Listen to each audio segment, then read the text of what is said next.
Welcome to my educational channel విద్యా ఉద్యోగ సమాచారానికి స్వాగతం.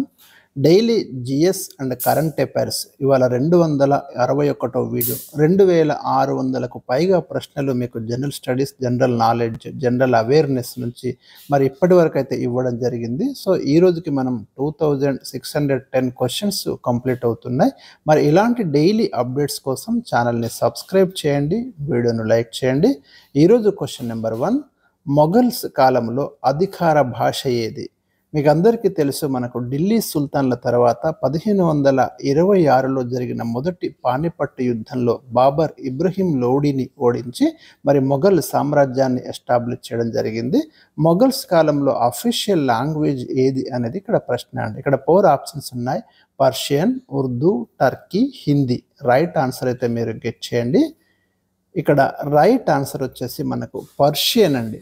మొఘల్స్ యొక్క అఫీషియల్ లాంగ్వేజ్ పర్షియనే, ఢిల్లీ సుల్తాన్ల యొక్క అఫీషియల్ లాంగ్వేజ్ కూడా పర్షియనే. మీరు గుర్తుంచుకోండి. మీకు మొఘల్స్ కాలంలో పర్షియన్లో అనేక అనువాదాలు కూడా వచ్చాయి. మహాభారతం రజ్నామా పేరుతోటి అనువాదం చేయబడింది పర్షియన్ భాషలో. అదేవిధంగా ఉపనిషత్తులను షాజహాన్ పెద్ద కుమారుడు ధారాషికో అనువాదం చేయడం జరిగింది పర్షియన్ లాంగ్వేజ్లో. ఇక్కడ నుంచి కూడా కంటిన్యూగా మీకు క్వశ్చన్స్ అయితే మరి అడుగుతున్నారు. క్వశ్చన్ నెంబర్ 2, గిరిజనులకు సంబంధించి పీవీటీజీస్గా ఎవరిని భావిస్తారు? ఈ ఫుల్ ఫామ్ అనేది చాలాసార్లు అడుగుతున్నారండి. పర్టికులర్లీ వల్నరబుల్ ట్రైబల్ గ్రూప్స్ దీని యొక్క full form.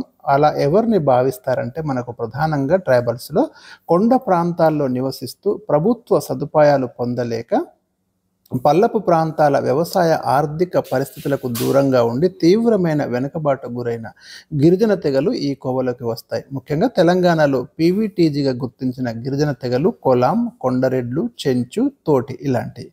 Question number 3, British broadcasting corporation ఎప్పుడు ఏర్పాటు చేయబడింది? మనం బీబీసీ అనేది ప్రధానమైనటువంటి మీడియా ఏజెన్సీ అండి. బీబీసీ ఇది ఎప్పుడు ఏర్పాటు చేయబడింది అంటే 1922 అక్టోబర్ 18న బీబీసీ ఏర్పాటు చేయబడింది. దీని ప్రధాన కార్యాలయం వచ్చేసి మనకు లండన్లో ఉంది, గుర్తుంచుకోండి. క్వశ్చన్ నెంబర్ 4, మెదడుకు ఎంతకాలం పాటు ఆక్సిజన్ అందకపోతే వ్యక్తి మరణిస్తాడు?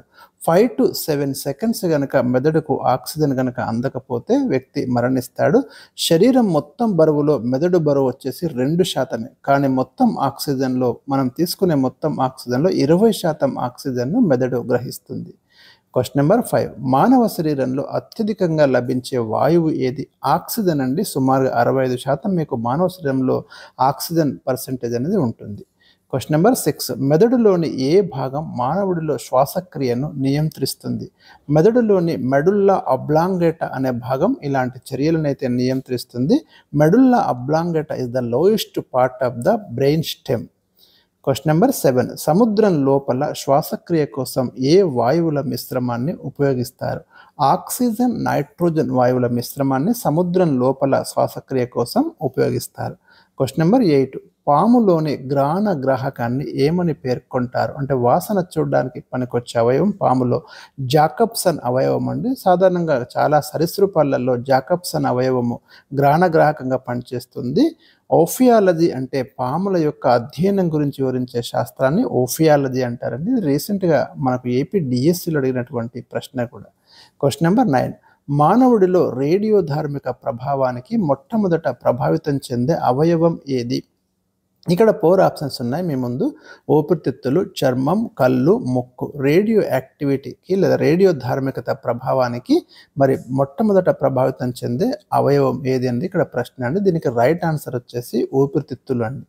క్వశ్చన్ నెంబర్ 10, లాస్ట్ క్వశ్చన్, భారతదేశంలో మొట్టమొదటి ఐరన్ అండ్ స్టీల్ ఫ్యాక్టరీ ఏది? Tata iron and steel company అండి, టిస్కో. ఇప్పుడైతే టాటా స్టీల్ అంటున్నాం దీన్ని. ఇది 1907లో జంషెడ్పూర్లో ఏర్పాటు చేయబడింది, జార్ఖండ్లో. దీన్ని ఏర్పాటు చేసింది Jamshedji Tata. Very important information ఇది. First iron and steel company in India. So ఇవి ఈరోజు మీకు ఇచ్చినటువంటి టాప్ 10 ఇంపార్టెంట్ జిఎస్ క్వశ్చన్స్. అదేవిధంగా జీకే కూడా దీంట్లో చాలా కవర్ అయింది. మరి ఇలాంటి అప్డేట్స్ కోసం ఛానల్ని ఫాలో అవుతుండండి. Thank you for watching.